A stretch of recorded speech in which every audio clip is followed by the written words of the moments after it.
What's poppin', y'all? Today we're going to be doing a recap on Power Book 3, Raising Kanan, Season 2, Episode 5. This is the mid-season finale, I believe. I enjoyed it. It was somewhat anticlimactic, in my opinion, especially comparing it to Power Book 2, Ghost Season 2. Because at the midway point in that, we had like Tariq getting arrested and Lorenzo getting out of jail. I mean, in this episode, the highlight was pretty much when Sal Baselli's people, Dominic and I can't remember the other guy's name, but they basically had been following Kanan and Rock, and they went camping, and like the highlight was when they made their move, and I mean obviously Rock got the upper hand, but I it's Dominic and Nick. I can't remember the other guy's name, but one of them shot the other mob guy because he's like, I'm all about principles. I don't believe in because one of them's just like a racist douche, and then the other one was like, I'm like, about the mob's principles. I've been in this a long time. We don't hurt kids. So he shot his own partner in the leg, though. He only gave him a leg ass when he seen him like attacking Kanan. But pretty much, we also see that like, Detective Howard and Kanan, we seen in episode 4 they were getting a lot closer at the end. Rock spotted them. Detective Howard was unaware that Rock and Kano were out of town, lurking in the bushes, waiting in his car. Jukebox came by. He's like, "Hey, where's Kanan?" She's like, "Yo, get the fuck out of here." So yeah, Detective Howard, he really wants to be a part of Kanan's life, and Kanan seems like he wants to connect with him, but Rock is really like, she's really getting in the way. She's stopping that at all means. Like I said, the episode was good overall. Also, like I said, we got more Jukebox and her mom story, a little bit more, and there was some more good breakthrough, I guess, with Marvin and his therapist, and Lulu and Crown and their ongoing beef, and Famous finally got his apartment. I think that happened in the last episode. Whatever. Like I said, the episode was not mid. It was a little better than mid, but it's just very slow paced, anticlimactic. Like I was expecting a lot more, and so far we're already halfway through the season, and I'm kind of disappointed. But I'm gonna shut up and I'm gonna let Movie Bot talk now. You the heir to this throne, Kanan. We share everything. It's you. You want to share everything with me too. All you gotta do is ask. Real quick, I also don't fuck with that because he tried to ask her because she's saying we can be honest, we tell each other everything, no secrets. But when he asked about Detective Howard being his dad, she continues to say he's crazy. He's just like a man. He got hit in the head too hard from the bullet. He's just messed up in the head, so he's just talking crazy. So yeah, I really don't like that either. Now, last week was what I thought was more of a build-up. We were introduced to a new player in Sal Baselli and the Italian Mafia, and they were setting up this war between Rock and the Italians. So much of what we saw set the stage for the events that played out in episode 5, and it was one where I thought which focused heavily on building relationships with some, showing cracks with others, with a lot of revelations. Now, in contrast to Kanan and Rock's relationship, we saw this beautiful embrace between Kenya and Duke, Marvin opening up to Renee. But even though we've got people on the same side, some have different ways of working. For example, we saw Dominic and Jimmy, who were sent by Sal Baselli, but both of them had different Dominic and Jimmy. Dominic was the asshole and Jimmy was the older guy, I believe. Ideas behind attacking Rock and Kanan. There was Lou and Crown with music and how they had a different approach to making a deal, as well as Lou finding out Crown was sleeping with Jess. And then there was Rock and Kanan in a game of poker.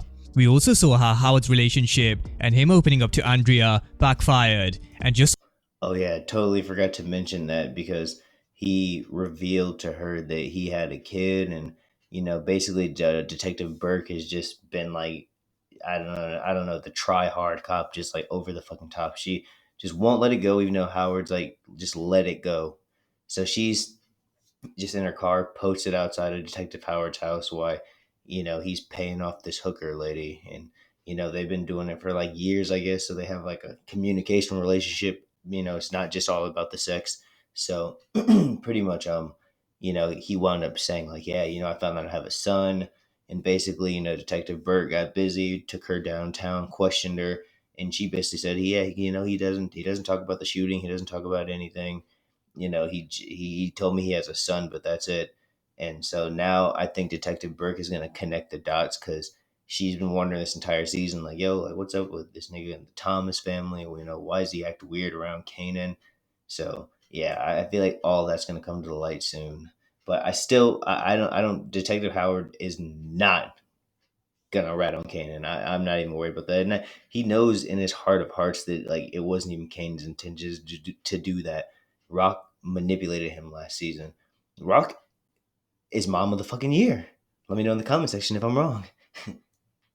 Just on this topic, before I get into this episode, I do think this was worth a mention. Who is Andrea's son that they've mentioned a few times, especially with Beck threatening to call child welfare in episode 5. Now, there are so far 4 people who have been mentioned, who we haven't seen. Andrea's son is one of them. There was Hugo, who was the club owner Lou spoke of in season 1. Dee was his brother, who Rock called a wild boy. Cartier mentioned Crown's cousin, Hector. And yeah, I know a lot of you will be screaming at me saying don't forget Breeze, so there's also Breeze. Now, not all of them may show up, but they are characters we may want to keep in the back of our minds for a later episode or season. So, just finishing this particular plot with Andrea, Howard, and Beck. Andrea dropped the fact Howard has a son, and maybe Beck had a bit of a revelation. Maybe Beck was thinking, it all makes sense. Now I know why Howard was so obsessed with Kanan, as well as the Thomases, because she was always questioning, what is it with you and that kid? What is it with you and that family? So she's closing in, and Howard knows it. So is he gonna do what needs to be done? But with that being said, this episode... Do you think Detective Howard would kill Officer Burke in order to protect Kanan? I mean, man, he had after he got shot, he said his life flashed before his eyes, and he's been a completely different nigga since. So y'all gotta let me know in the comment section. I mean, man, down the line, like episode 9, episode 10, I wouldn't be surprised. Like Detective Burke is kind of on my death predictions list for this season. Crown is also. I think Crown's gonna go because he's like crossed Lulu one too many times, and he got rid of his what is like the mixing machine or whatever, and Mr. Cartier or whatever. I can't remember his first name, but that the big black dude, the Cartier guy, he helped Lou get a new machine. But yeah, I mean Crown's time is coming. I'm telling you, it's getting close. I mean he grabbed he. They didn't pull the gun, like he didn't up it at Lou, but he like put his hand on it. He like pulled it out, but kept it pointed down. And Lou's all like, "Yeah, don't grab that unless you're gonna use it." He's like, "What makes you think I won't?" And then like Lou walked up in his face and was like, "I said you won't." And then Lou walks off, and Crown's just sitting there like, "Yeah, I'm tired of you hitting me, Lou." I'm like, "Yeah, all right, bro, go put that bra back on, dog." I'm about to say, you know what I'm saying? He just treated you like the woman you are, so just go take a seat. Go get his dinner ready. Yeah. episode actually started with the same crackhead as in season 1, Sam. Now, he was near the Detective Howard shooting, as well as being questioned by Howard after Kanan's product dropped a hell of a lot of bodies in the streets. But business was closed because Marvin had to deal with Frank the Inspector's body, which he put in the wall back in season 1. They referenced it in a very subtle way in episode 4 with the sting, which was because of the dead corpse. And this shit is Marvin being Marvin. He's always providing some sort of comic relief. Now, he brought the body to Rock, who was taking Kanan on a camping trip with the hope it helps them build a bond. Because I'm sure we've all noticed, since Kanan's been back, their relationship hasn't been as close as it was in season 1. Now, we even had this conversation with Duke just before they left, and Kanan even said, when he looked at Howard's eyes, it seemed way too familiar, but Duke shut this down straight away. Now, lurking in the corner of the street were 2 of Sal Buscemi's men, Dominic and Jimmy, and it was clear that they had 2 different mindsets. Jimmy was here to do a job, but Dominic was full of hate, and what followed with him and Kanan was foreshadowed in this very scene. So, sticking with their trip to the Catskills, in the trunk of their car was the dead corpse, which is something Rock asked Kanan to help her with when they were in the Catskills, with Kanan giving this look to his mother, and that's because he's becoming aware of who she is, how she lies, and all of the fucked up things she's done, as well as asked him to do. So just on some of Rock's power moves that she's made in the past. I mean, what I'm about to say, I wouldn't consider a power move, but just something messed up. I feel like Rock was wrong to take Symphony out of Kanan's life. I mean, I know Symphony wanted to leave, but that's just because of how Rock was. I just feel like Symphony was a really good influence on Kanan, and Rock was fucked up to take that away from him. I mean, the man, you're denying him his father, and you're lying, telling him that DEFCON's his dad. So I mean, yeah, Rock is a definitely a candidate, probably like she's not even the runner up for the Mom of the Year trophy. I mean, like I said, she's a fucking first place candidate, bro. I mean, it's like between like her and Lois Griffin, but one of them is getting that trophy. She questioned Kanan about Davina, and she said she liked her, but I don't think she did. Now I know why Kanan been walking around the house all dumb looking and dreamy-eyed. You are beautiful. So I made a video last week on 5 Yeah, also Davina was not beautiful. Just my opinion. Kind of manly physique, but hey, what do I know? moves that Rock could potentially have made behind the scenes, and one which I didn't consider was Davina. Did Rock call child welfare to get rid of her because she knew Kanan was becoming soft around Davina, which is something she couldn't afford to have?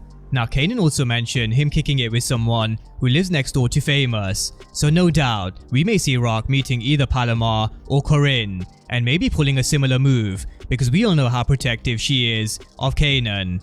Now, it was also ironic. Camping was hypo's sort of thing, and then we have Rock looking into the fire pit, possibly remembering how she was the one who may have burned him alive for being a snitch. But in real time, something which was a problem for Rock was Hannah, but there was always going to be a problem you can see and those you can't. So in the Catskills, there was also Dominic and Jimmy, who almost had a clear shot on Rock if it wasn't for this father and son. Now on the side where Kanan was chilling with Hannah, you had Dominic harassing him, because earlier in the episode, he made reference to how he'd never let his daughter in a million miles of someone like Kanan. Now just before shit got real, Kanan and Rock had a talk, and where in season 1, Rock had a different plan for Kanan, she quickly realized he wanted to be in the game. So now we've got Rock telling Kanan he's the heir to her throne, but in my opinion, the only reason why she's saying it now is because she'll do anything to keep him away from Howard.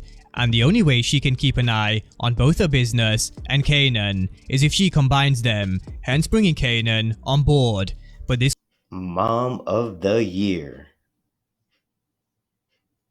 conversation really was a game of poker.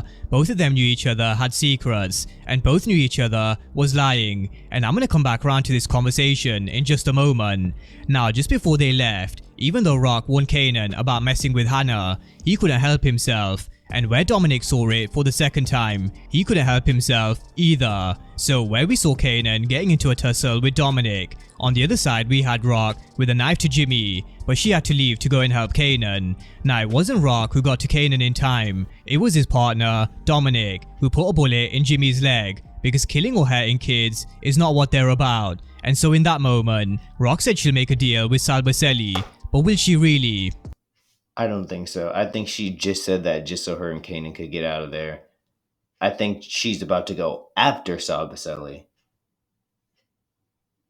And also, just something, I mean, we got to keep in mind. I mean, Rock, she killed Scrappy, which was like probably one of her ride or die. I mean, bro had been with her since he was 14. Like, bro was in like the 8th grade when he started working for Rock. And she put him down. And now she got War-El? And I mean, bro, War-El's still talking to Unique when the Italians, when Sal Buscemi's people robbed the school bus, they didn't hurt War-El. They just tossed him off the bus, didn't beat him up or nothing. So, and we seen Unique made that call before they took the bus over there. So, yeah, I don't trust War-El. And if Rock is about to go to war with Sal Buscemi, she definitely does not have the manpower. And I can't remember. Like, I feel like they're about to lose support from Juliana as well. But again, could be wrong. She's someone who goes back on her word, and I'm gonna give you another example. She told Kanan no more secrets at the fire pit, but it didn't take long for Rock to go back on her word. She said to Kanan all he needed to do was ask and she'll tell him. But on the way home, he did ask who were those guys, but all she said was it didn't matter, but they will get dealt with. So it didn't take her long to lie to Kanan again. But let's move on to Duke, Ziza and Lou. Now this was a tape that Crown gave Duke in episode 4. Come to think of it, there actually isn't a single email that I've written over the last few months without the help of Grammarly. Grammarly is a digital writing assistant. and he knows very well what he was doing. He was stirring up what he can with Lou to try and force him out of Bulletproof Records. Now this was a remix of Duke's song, which I will leave the link to down below. Now when Duke confronted Ziza, she was shocked at who actually gave up her lyrics. It was Lou along with Crown. Now this was obviously gonna cause a reaction because this was a song that was dedicated to Nicole, and even if Lou asked, Duke said she would have said no. So even what Lou did was a bit fucked up. Something he did differently compared to Marvin was apologize, but then saying she'll get credit for the lyrics pushed Duke away. So there is a bit of tension building between Duke and Lou, but she did find some happiness singing. Yeah, she did good singing, but Lou's fucking up this season, bro. It's like him and Marvin swap spots. Like he was like asking Rock for money this episode. He's just does not have his head in the game. And I mean, I was hurt when I seen him give up Jukebox's tape. I mean, you know, she made that for her dead girlfriend. Like, goddamn, come on. Have you no heart? Singing at church. Kenya was looking on in the Have ye no heart? Hearteth? background as a proud mother, which was followed up by a warm embrace. Now, in contrast, Marvin's got a real battle on his hands to win Duke back. We saw him open up to Renee for the first time on how he fucked up this relationship. So maybe Renee can help, or at least I hope she does, because I really would love to see Marvin and Duke patch things up. But something else which he may have messed up on is following Tony, because close behind him was a cop, and Tony was supposed to have skipped town, which is why she couldn't testify against Marvin. So this is one to keep an eye on. Now, coming back to Lou, the problem he's got with Duke is one of many. Crown's been a problem from day one, and in this meeting, he showed Lou up and basically embarrassed him, so Lou wasn't going to allow him to get away with it. We saw him punch Crown and knock him to the floor, but Crown pulling a piece. Now, there are a few things that came from this. 1. Crown didn't have the guts to shoot Lou, and 2. Famous came into the music studio and told Lou that Crown was sleeping with Jessica, and I don't think Lou knew this side of the story, even though he made it sound as if he did. But it was dropped by Marvin in episode 5 when he said Crown Camacho was all up in that. So going back around to the beginning of this video of relationships and revelations, this was another, and Crown vs Lou really is coming to boiling point, and we may just see the end of it in episode 6, for Crown that is. And that was episode 5, one which focused heavily on broken relationships, mending relationships, and revelations, a game of poker, and how it all sets up for an action-packed second half of the season. So for me, the foundation has been set. Kanan knows who his mom is, there's Crown vs Lou, Sal Basselli has made his move, and now we're gonna see Rock retaliate. We've got Detective Beck, who's getting closer, Duke and Kenya's relationship blossoming, which Rock definitely won't be happy about. But drop all your thoughts down below on all things episode 5, and of course if you are new to the channel and you haven't done so already, then remember to smash the subscribe button if you want to see everything Power Book 3 and Power Universe related. But as always, thank you guys for watching, and I'll see you next time. Alright, you guys. Yeah, let me know in the comment section what you thought about the episode. I'm going to be doing a lot of uploading this week, so you guys can watch out for that. And if you enjoyed the vid, like, sub. I'll catch you guys in the next one. Peace.